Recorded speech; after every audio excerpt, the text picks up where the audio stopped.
आज 1 तारीख, आजपासून नवीन वर्ष सुरू होतं आहे आणि बाय युनिव्हर्सल इयर आपलं हे नवीन वर्ष सूर्याचं सुरू होतं आहे. पर्सनल इयर कुठलंही असलं तरी जेव्हा युनिव्हर्सल इयर स्टार्ट होतं तेव्हा त्याचा इफेक्ट आपल्या सर्वांवर थोडाफार तरी होतो. आणि हे सूर्याचे इयर असल्यामुळे ह्या वेळी सूर्याचे रिच्युअल्स करणं खूप गरजेचं आहे. कारण सूर्य म्हणजे काय? सूर्य म्हणजे अथॉरिटी, सूर्य म्हणजे नेम, पब्लिसिटी, मान सन्मान, जो काही तुम्हाला तुमच्या आयुष्यात आवश्यक असतो ते द्यायचं काम तुमचं सूर्य करतो. तुमच्या कुंडलीत सूर्य कुठल्याही स्थानावर असू दे, पण जर तुम्ही त्याची अगदी व्यवस्थित प्रमाणात भक्ती करत असाल, त्याचे रिच्युअल्स फॉलो करत असाल, तर सूर्य तुमच्या कुंडलीमध्ये किती खराब असू दे तो स्ट्रॉंग व्हायला मदत होते. चला तर मग आज जाणून घेऊया की हे सूर्याचं रिच्युअल्स करायचं आहे कसं. तर सर्वप्रथम सूर्याचं सर्वात मोठं रिच्युअल जर कुठलं असेल तर त्यांना दररोज सूर्याला अर्घ्य देणं. आता सूर्याला अर्घ्य देणं म्हणजे काय करायचं, तर सूर्याला जल अर्पित करणं. मात्र हे करताना त्याची काही प्रोसिजर आहे, ती आज आपण जाणून घेऊया.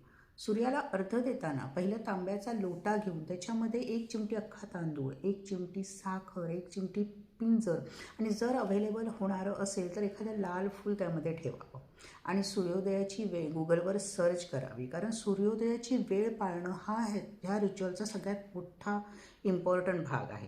जर तुम्ही सूर्योदयाची जर वेळ पाहिली नाही आणि समजा तुम्हाला वेळ होत असेल, समजा काही हाऊसवाईफ असतात की ज्यांना मुलांचंही सकाळी उठून करायचं असतं, तर अशा वेळी काय करायचं, तर शक्यतो सूर्य बघायचा की सूर्य किती वर आला आहे. कारण जेव्हा सूर्याची ही रिच्युअल्स तुम्ही करता तेव्हा सूर्य तुमच्या नजरेसमोर हवा, ना की तो तुमच्या थोडासा वर गेलेला. कारण जेव्हा वर असतो तेव्हा तुम्हाला वर बघून ते रिच्युअल्स करावं लागतं आणि सूर्याची किरणं खूप प्रखर असल्यामुळे तुम्ही त्यावेळी डोळे उघडे ठेवून ते रिच्युअल्स नाही करू शकत. त्यामुळे तुम्हाला सूर्याकडे बघत राहणं गरजेचं आहे आणि अशा वेळी ती सूर्य तुमच्या समोर पाहिजे. त्यावेळी हे बघा की सूर्याचा जो लाल बुंद गोळा आहे तो तुमच्याबरोबर नजरेच्या समोर पाहिजे आणि अशावेळी तुम्ही सूर्याच्या समोर उभं राहायचं आहे. आणि हे रिच्युअल करताना शक्यतो हे रिच्युअल करत असताना तुम्ही जमिनीवर उभं असलं पाहिजे, मातीवर उभं असलं पाहिजे. म्हणजे जे काही तुम्ही जल अर्पित करणार आहात तर ते तुम्ही मातीत ते जल पडलं पाहिजे. आणि जर तुम्हाला पॉसिबल नसेल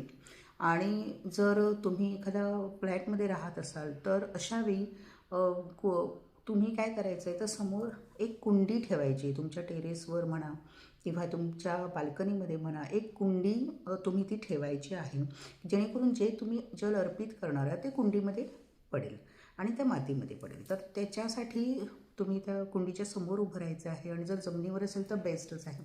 तर सूर्याच्या समोर उभं राहायचं आहे. ते जे आपण तांब्याचं भांडं घेतलं आहे ज्याच्यामध्ये सगळी सामग्री टाकलेली आहे, तर ते समोर असं पकडून कमळाच्या सारखा आपला हात करून बोटं करून त्यामध्ये ते भांडं पकडायचं आहे आणि ते लोटा पकडायचा आहे आणि तो बरोबर तुमच्या कपाळावरून असं ते जल तुम्ही सूर्याकडे पाहत सोडायचं आहे. ते जलाची धार पूर्णपणे अशी सरळ येताना त्या जलच्या धारेकडेच पाहायचं आहे, त्या पाण्याच्या धारेकडेच पाहायचं आहे आणि एकटक पाहायचं आहे. आणि ते करताना कुठलाही सूर्याचा मंत्र तुम्हाला म्हणायचा आहे, जसा ओम सूर्याय नमः किंवा गायत्री मंत्राचा जाप तुम्ही 3 वेळा करू शकता किंवा पूर्ण जल त्या खाली पडेपर्यंत तुम्ही मंत्रजाप करू शकता. आणि त्यानंतर ते जल जिथे पडलं आहे तर त्या हातीतला जरासा अंश घेऊन तो टिळा म्हणून तुम्ही लावायचा आहे. आणि त्याच्यानंतर सूर्याला तुम्ही जी काही प्रार्थना करणार आहात ती पॉझिटिव्हली करायची आहे. तर हे रिच्युअल तुम्ही नक्की करून बघा, कारण तुम्हाला पूर्ण वर्षभर ह्या रिच्युअल्समुळे तुमच्या आयुष्यात भरभराटणे, फेम, जे काही तुम्हाला हवं आहे ते सर्व काही तुम्हाला प्राप्त होऊ शकतो. आणि ह्याचे रिझल्ट्स नक्की माझ्याशी शेअर करा आणि नक्की आजपासून ही गोष्ट स्टार्ट करा. थँक्यू.